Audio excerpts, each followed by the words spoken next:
The spires of Zor Prime pierced the amber sky like daggers, their metallic surfaces gleaming in the evening light.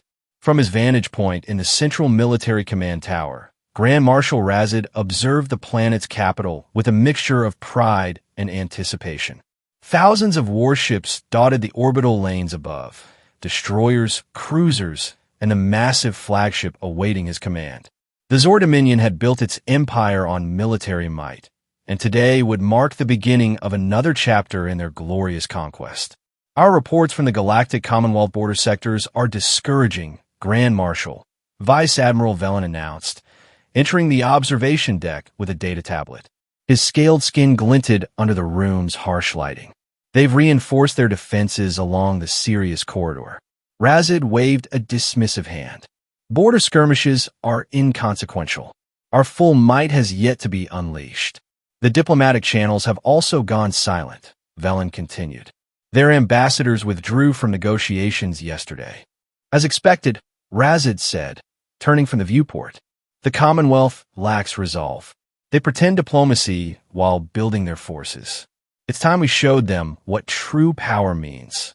The Central War Room buzzed with activity as senior officers gathered for the battle briefing. Displays illuminated the chamber with strategic maps and fleet positions. Zor commanders took their places around the circular table, their voices rising in excited discussion of the coming campaign. Among them, seated quietly at the far end, was a human woman, Arya Collins. Her dark hair was pulled back in a severe knot, her posture perfect, her eyes watchful. Generals, admirals, Razid began, silencing the room with his booming voice. We stand at the precipice of a new conquest. The Commonwealth has grown complacent, believing their alliance of weak species grants them strength. We will prove otherwise. The officers pounded the table in approval, a thunderous cacophony of loyalty. Only Arya remained still, her hands folded neatly on the table. The target, Razid continued, activating a holographic display of a star system, is Arctura, their strategic command center and fleet staging area. Taking it will cripple their response capabilities across 3 sectors. As Razid outlined the invasion plan, the Zor commanders interjected with suggestions, corrections, and enthusiastic endorsements. They debated entry vectors, fleet formations, and bombardment patterns with predatory zeal. Throughout the passionate deliberations, the human specialist remained silent, observing the 3-dimensional battle plans with an unreadable expression. Vice Admiral Velen leaned toward Razid during a momentary lull. The human hasn't spoken, he whispered, mandibles clicking with suspicion. I thought their kind couldn't resist inserting themselves into every conversation. Razid glanced at Arya. She's a tactical consultant, not a commander. Let her observe. As the briefing concluded, the officers departed with orders to prepare their respective forces. Sergeant Irox, Chief of Internal Security, approached Razid with a concerned expression. Grand Marshal, a word about the human specialist, he said quietly. Her background checks are clean, but her motivation for joining our campaign remains unclear. She's a mercenary, Razid replied. Humans are easily bought. Credits, protection, revenge against the Commonwealth. It hardly matters. Still, her behavior is unusual, Irox persisted. Most humans try to impress, to prove their worth. This one watches too carefully. Your paranoia is noted, Sergeant, Razid said, but unnecessary. Keep an eye on her if you must, but I expect results, not suspicions. As the room emptied, Arya remained seated, studying the glowing representation of the Arcturus system. The stars rotated slowly above the table, casting blue light across her impassive face. When she finally rose to leave, her movements were deliberate and measured, like a predator conserving energy before a hunt. Razid watched her go, momentarily struck by an unfamiliar sensation, doubt. He dismissed it quickly. The Zor Dominion had conquered 100 worlds. One quiet human would not change the course of history. How terribly wrong he was. The following days saw Zor Prime transformed into a staging ground for war. Massive troop transports descended to the surface, loading regiments of Zor infantry with their distinctive heavy plasma rifles and exoskeletal armor. Orbital dockyards hummed with activity as warships underwent final preparations, their weapon systems charged and tested. Arya Collins moved through this organized chaos like a ghost. She appeared in hangar bays, asking brief questions about cargo manifests. She visited communication centers, observing encryption protocols with casual interest. She toured weaponry installations, her sparse inquiries precise and technical. Few paid her much attention. A human was beneath notice in the grand machinery of the Zor war machine. She accessed the tactical database again. Vice Admiral Velen reported to Razid in his private quarters. 3 times in the past cycle. Claims she's familiarizing herself with our capabilities. Razid was reviewing final invasion preparations. That is her job, Velen. I don't trust her, Velen insisted. She's too controlled. The humans I've encountered are emotional, reactive creatures. They boast, they argue, they try to prove themselves. This one calculates. Perhaps that's why I find her useful, Razid replied. A different perspective. Now, unless you have actual evidence of misconduct, I suggest you focus on your fleet preparations. What Velen couldn't know was that Sergeant Irox had secretly ordered surveillance on a human specialist. His security team reported that Arya maintained a strict routine, quarters to mess hall to observation deck to tactical rooms. Occasionally, she would disappear from monitoring for brief periods, reappearing in unexpected locations. On 2 occasions, she had used communication channels that were difficult to trace. She's careful, Irox reported to his subordinate. Too careful for someone with nothing to hide. The tension surrounding Arya's presence grew as the invasion date approached. At a senior officer's meal, Commander Thrask openly confronted her. You humans, he sneered, towering over her table.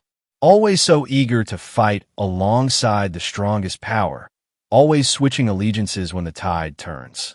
The mess hall fell silent. Arya placed her utensil down slowly. And yet, Thrask continued, you've barely spoken a word since you arrived. No boasting about human ingenuity? No lectures about our tactics? Are you simply here to collect your payment and scurry back to whatever rock you crawled from? Several officers chuckled. Arya looked up, her dark eyes meeting Thrask's yellow glare. I speak when necessary, she said simply. Something in her tone, cold, measured, absolute, silenced the laughter. Thrask huffed and stalked away, but the unease lingered like a bad omen. Later that night, after most of the base had cycled to sleep mode, Arya made her way to a secondary data core. Security cameras tracked her movement through authorized areas, losing her briefly in a maintenance junction before she reappeared at her destination. Inside, she connected a small device to a data port, her fingers moving swiftly across its surface. In her quarters afterward, she activated a hidden communication unit. Everything proceeds as planned, she said to a shadowy figure on the encrypted channel. Maintain silence until execution. The reply came in a voice just as controlled as hers. Understood.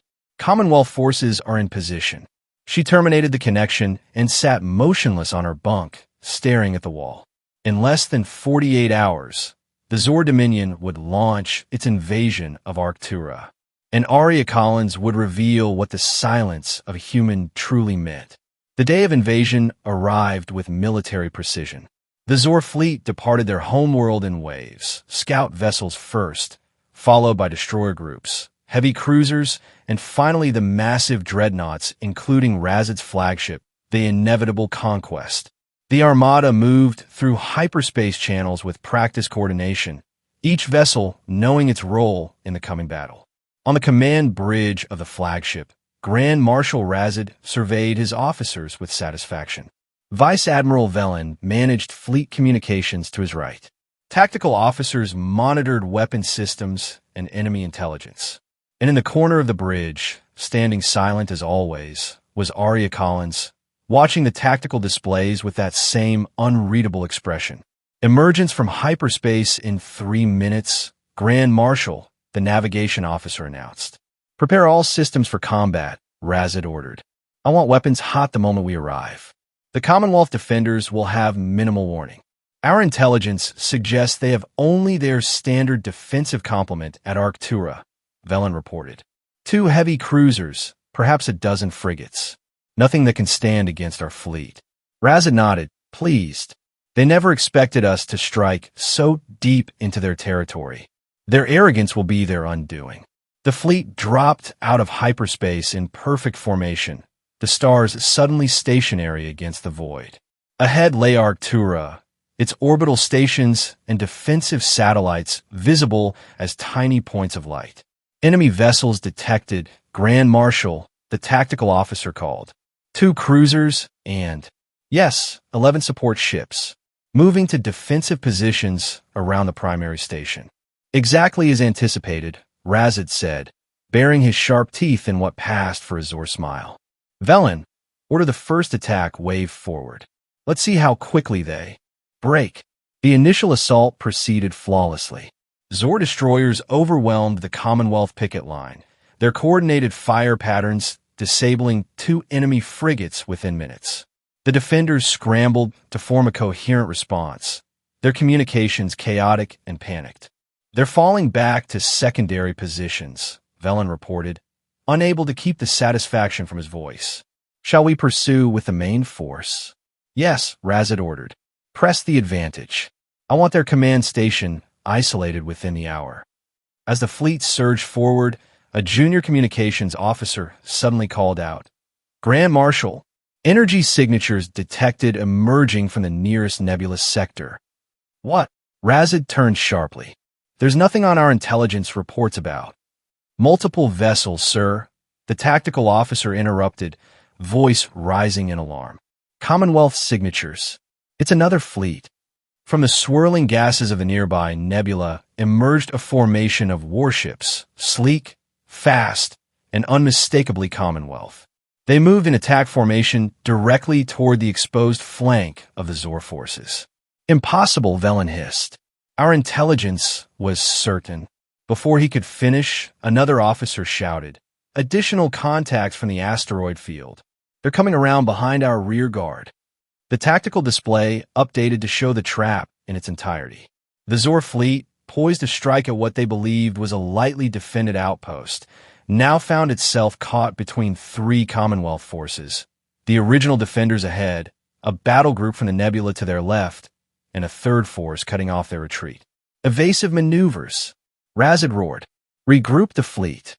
Get our heavy cruisers to form a defensive line against the nebula force. But even as he gave the orders, communication disruptions began plaguing the fleet.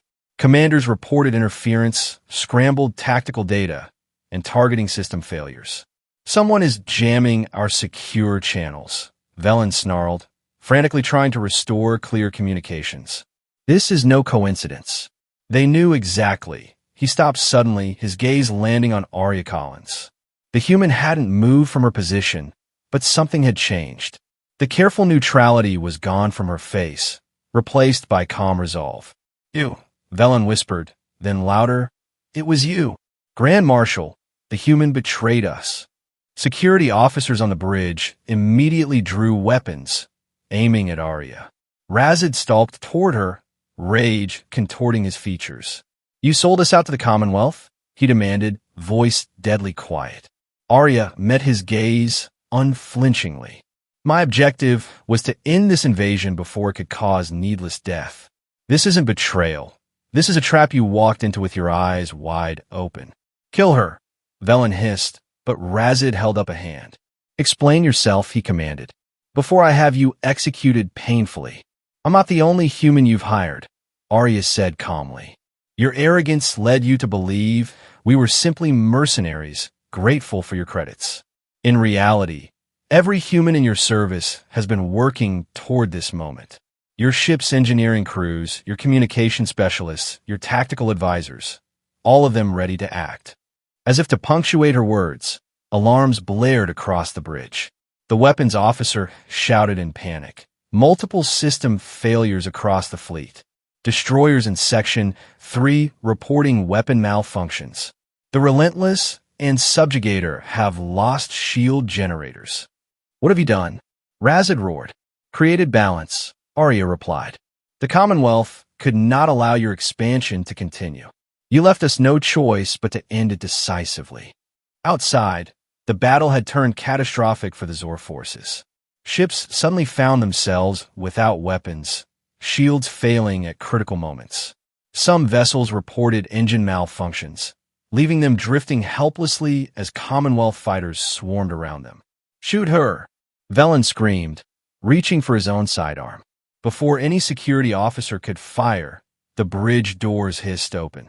A squad of figures rushed in, wearing Zor security uniforms but moving with un-Zor precision.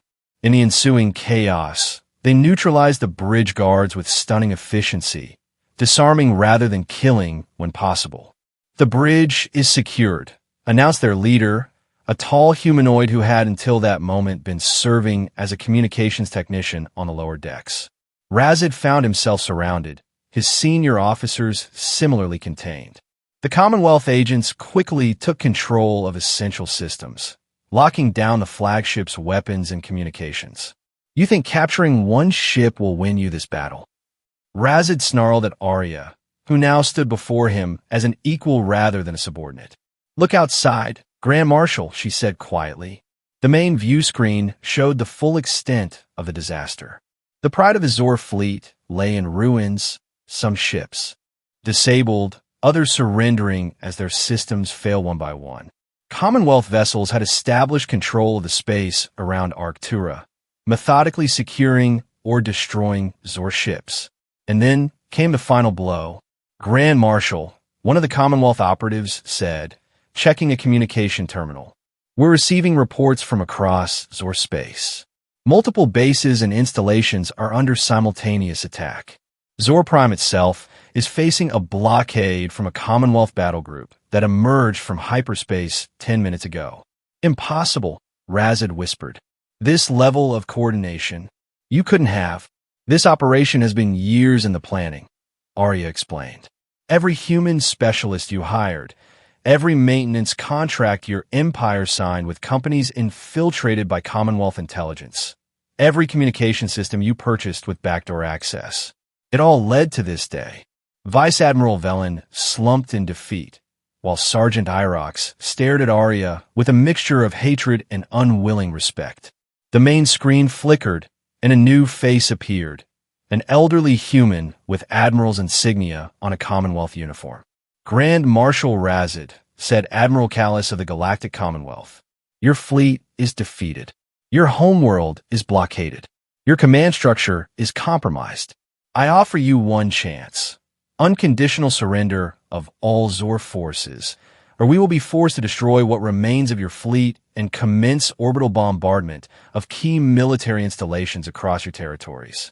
Razid stared at the screen in shock. The great Zor Dominion, which had subjugated dozens of worlds and terrified hundreds more, now faced annihilation. And all because they had failed to recognize the danger of a quiet human. "You have 1 hour to decide," Admiral Callis concluded before the transmission ended. The command bridge fell silent. Razid turned slowly to Arya, his posture no longer threatening but broken. "Why?" he asked simply. "The Commonwealth could not allow your conquest to continue," she answered. "Too many innocent worlds would suffer. You left us no alternative but to act decisively. By infiltrating us? By sabotage?" Velen spat. "You should understand," Arya said calmly. "The Zor have always believed in overwhelming force. We merely applied the concept differently." Razid paced the bridge, looking at the tactical displays showing his shattered fleet. Officers awaited his command, but what command could salvage this catastrophe? "You underestimated humanity," Arya continued. "You saw our relative physical weakness and assumed mental weakness as well. You believed our chattiness indicated lack of discipline. Our emotions suggested vulnerability. And your silence?" Razid asked bitterly. "When humans fall silent, that's when we're at our most dangerous," she replied. "It means we're thinking, planning, calculating. Your analysts mistook silence for submission, when it was actually concentration." The next hour passed in grim deliberation. Razid consulted with what remained of his command staff, assessed the devastating reports from across Zor space, and finally, with leaden resignation, made his decision. "Open a channel to Admiral Callis," he ordered. When the Commonwealth Admiral appeared on screen again, Razid straightened his posture, determined to maintain dignity in defeat. "The Zor Dominion," he began, the words like acid on his tongue. "Accept your terms of surrender." The orders went out across what remained of the Zor fleet. Weapons powered down, shields deactivated. Commonwealth vessels moved in to secure each surrendered ship, boarding parties establishing control with practiced efficiency. As Razid watched his mighty armada become prisoners of war, he felt a presence beside him. Arya Collins stood there, no longer the silent observer, but the architect of his downfall. "You will be remembered as the Grand Marshal who lost an empire," he said bitterly.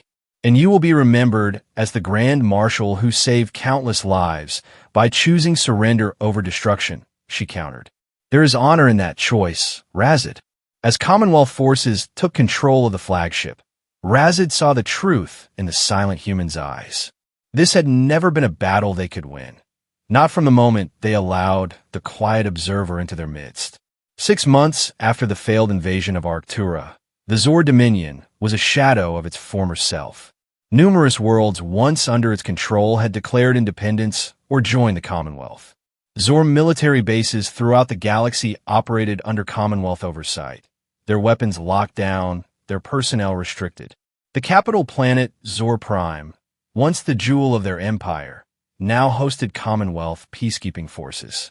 The grand military parades had ceased.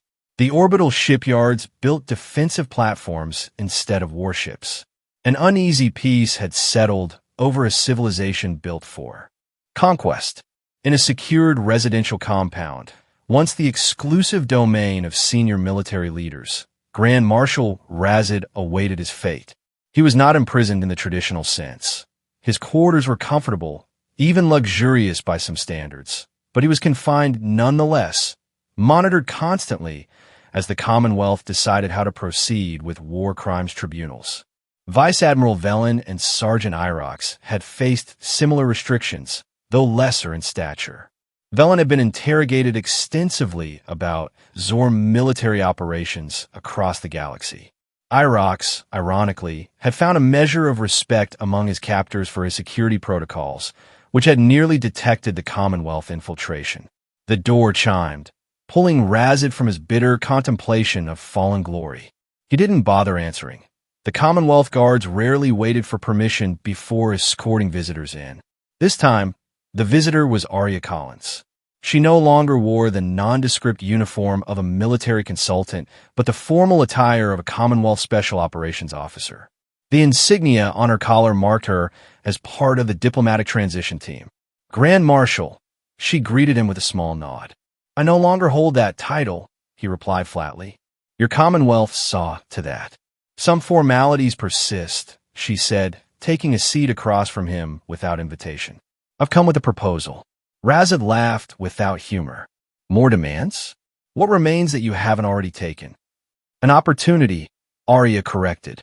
"The Commonwealth Oversight Council is establishing a joint governance structure for former Dominion territories. They need Zor representatives who understand both military and administrative functions." Razid's eyes narrowed. "You want me to collaborate?" "We want to help build something sustainable," she answered. "The Zor people respect strength and decisiveness. They followed you into war. They might follow you into peace. Why would I help the empire that destroyed mine?" Arya leaned forward. "Because the alternative is watching your civilization wither under restrictions that grow ever tighter. Because the Commonwealth doesn't want to occupy Zor worlds indefinitely. Because despite everything, I believe you care about your people's future." Razid stood and walked to the window. Outside, the capital city stretched before him, a mix of traditional Zor architecture and new Commonwealth installations. Workers moved through the streets, life continuing despite the occupation. "You deceived us," he said quietly. "You played the silent observer while planning our downfall." "I was assigned to prevent a war that would have cost millions of lives," she responded. The Zor Dominion left the Commonwealth no choice. There's always a choice, Razid countered. Yes, Arya agreed unexpectedly. Just as you have a choice now. Help us build a stable peace, or remain here while others determine your people's future. Razid turned from the window, studying the human who had orchestrated his defeat. 6 months ago, she had been just another aide in his war room, silent and watchful. Now she represented the power that controlled his world's destiny. Why did the Commonwealth send you for this? He asked. Surely they have diplomats better suited to negotiation. Because you know me, Arya said simply. You've seen firsthand what happens when humans are quiet and calculating. Would you prefer that energy be directed toward further dismantling your society, or toward rebuilding it? The threat was subtle but clear. Razid found himself respecting her directness. The Commonwealth doesn't seek revenge, she continued. We don't want to destroy the Zor culture or subjugate your people. We only wanted to end the cycle of conquest.